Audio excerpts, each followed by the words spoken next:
क्या आपको हमेशा ये डाउट रहा कि ex factory inter state sales के ऊपर सीजीएसटी, एसजीएसटी चार्ज करना है या आईजीएसटी चार्ज करना है? ये डाउट काफ़ी लोगों को था। इसका answer Telangana state authority advance ruling bench ने अपने रूलिंग में दे दिया गया इन केस ऑफ पेना इंडस्ट्रीज लिमिटेड के केस में। तो आइए देखते हैं ये रूलिंग में क्या-क्या कहा गया है, इसको डिटेल में स्टडी करते हैं। आइए वीडियो को स्टार्ट करते हैं।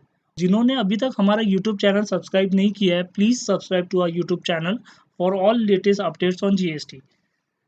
तो Telangana state authority for advance ruling ने ये रूलिंग 2 मार्च 2020 को दी है और ये रूलिंग ऑर्डर नंबर है 3/2020। सो यहाँ पर जो टैक्स पेयर था पेना सीमेंट इंडस्ट्रीज लिमिटेड, उसने एडवांस रूलिंग के लिए सीक किया था टू तेलंगाना गवर्नमेंट। उनका क्वेश्चन ये था कि क्या टैक्स चार्ज करना है जब वो एक्स फैक्ट्री सेल्स करें और वो भी इंटर स्टेट सेल्स होगा, तो क्या वो सीजीएसटी एसजीएसटी पे करें या आईजीएसटी चार्ज करें? तो ये क्वेश्चन के लिए पेना सीमेंट इंडस्ट्रीज लिमिटेड ने एडवांस रूलिंग सॉर्ट की थी फ्रॉम तेलंगाना गवर्नमेंट। तो आइए brief facts of the case देखते हैं। Brief facts of the case में जो असेसी था, टैक्स पेयर था, it was engage in the business of manufacturing of cement with in 2 plants in Telangana states.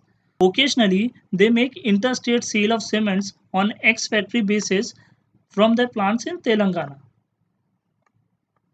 Section 10(1)(a) of IGST act जो है वो बोलता है कि place of supply shall be where the movement of goods terminates. तो plain reading of this phrase says that कि CGST SGST charge होना चाहिए बिकॉज डिलीवरी टर्मिनेट हो गया है at the factory gate itself. So accordingly CGST SGST charge होना चाहिए था। However in the set section ये भी कहा गया है कि जो मूवमेंट है of goods can be by supplier और रेसिपिएंट और any other person and place of supply shall be the location of recipient where such delivery terminates to the recipient. So in respect of ex-factory sales, though the supply terminates at the factory gate for supplier, yet the movement होना है by recipient or by transporter to the billing address. Accordingly, IGST should be charged on such supplies. What tax should be charged on ex-factory interstate supplies made by them? तो आइए देखते हैं contention of the concern officer क्या था। Concern officer ने ये कहा कि जो सेक्शन 10(1)(a) है उसके हिसाब से आईजीएसटी चार्ज होना चाहिए इन respect of supplies mention in the application, that is inter state ex factory supplies होगा तो आईजीएसटी चार्ज होना चाहिए। फाइनली जो डिस्कशन और आउटकमिंग आया ये रूलिंग का, आइए वो देखते हैं। सो टैक्स पेयर्स के जो भी सबमिशंस थे वो एक्सेप्ट किए तेलंगाना बेंच ने और उन्होंने ये कहा कि reference shall be made to the legal provision concerning levy of IGST and CGST and SGST. तो पहले लेवी का सेक्शन देखिए, उसके बाद डिसाइड कीजिए कि सीजीएसटी एसजीएसटी चार्ज होना चाहिए या आईजीएसटी चार्ज होना चाहिए। So for CGST and SGST section 9(1) जो है वो लेवी का सेक्शन है।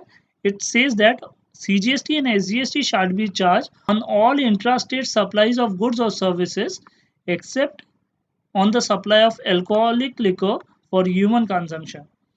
Further, section 5(1) of IGST Act है वो बोलता है कि IGST चार्ज होना चाहिए on all interstate supply of goods or services except supply of alcoholic liquor for human consumption. Next, interstate और इंट्रास्टेट को स्पेसिफिकली डिफाइन किया गया है section 7(1), 7(2), 8(1) and 8(2) of IGST act के अंदर। It says that location of supplier and place of supply अगर same state में होंगे या सेम यूनियन टेरिटरी में होंगे then it shall be considered as intrastate supply of services और goods. However, if the place of supply and location of supplier are in different state और different union territory तो वो interstate supply होगा and IGST charge होगा।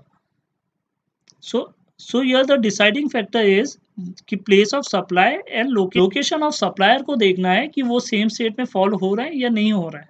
In the given case there is no uncertainty कि location of supplier तो तेलंगाना है because पेना cement industries limited Telangana में रजिस्टर्ड है और वहाँ से वो गुड्स सप्लाई कर रही है।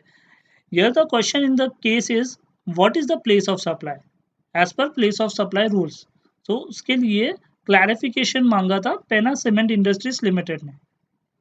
So section 10(1) of IGST act जो कि प्लेस ऑफ सप्लाई रूल्स है इन case of supply of goods, वो हम रेफर करते हैं बिकॉज वो ये केस के लिए रेलिवेंट है।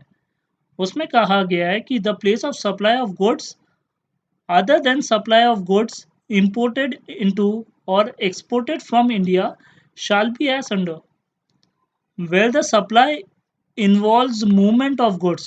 So ये clause restrict है only for those supplies which involves movement of goods, whether by the supplier, this point is important, whether by the supplier या recipient or by any other person, कोई भी movement करे या तो supplier करे या recipient करे या कोई एनी अदर पर्सन करे, थर्ड पार्टी करे, तो in that case place of supply रहेगा shall be the location of the goods at the time movement of goods terminates for delivery to the recipient.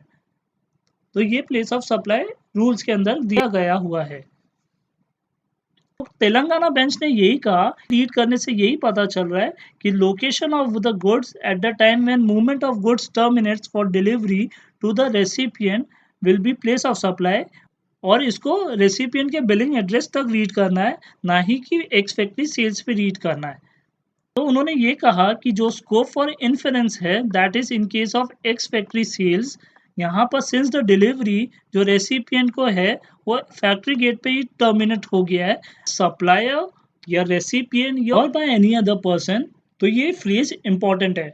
उन्होंने यही refer किया कि जहाँ पर प्लेस ऑफ सप्लाई में वेदर बाय द सप्लायर और bye recipient word use किया है after supply involves movement of goods, it indicates that कि मूवमेंट रेसिपिएंट के एड्रेस पे कंप्लीट होने के लिए ही कहा गया है, एंड हेंस जो मूवमेंट कंप्लीट हो रहा है, जो डिलीवरी टर्मिनेट हो रही है, it will be considered at the place at the billing address of the recipient. यहाँ पर कंक्लूजन में उन्होंने यही दिया है, told that the supply in the state instance is liable to charge IGST in respect of ex factory inter state supplies made by them. और decision में उन्होंने यही कहा है कि IGST चार्ज करना है ये ट्रांजेक्शन के ऊपर, जो कि ex factory inter state supply है। तो फ्रेंड्स ये एडवांस रूलिंग काफ़ी इंपॉर्टेंट था बिकॉज ये मार्केट में ग्रे एरिया था, काफ़ी इंटरप्रिटेशन इश्यूज थे। बहुत सारे कंसल्टेंट का ये व्यू था कि सिंस डिलीवरी टर्मिनेट हो रही है from supplier point of view at factory gate, तो CGST SGST चार्ज होगा। However, some consultant are of the view that since the final delivery is terminating at the recipient address, तो IGST charge होना चाहिए था। तो friends ये Telangana advance ruling bench ने decision दिया है।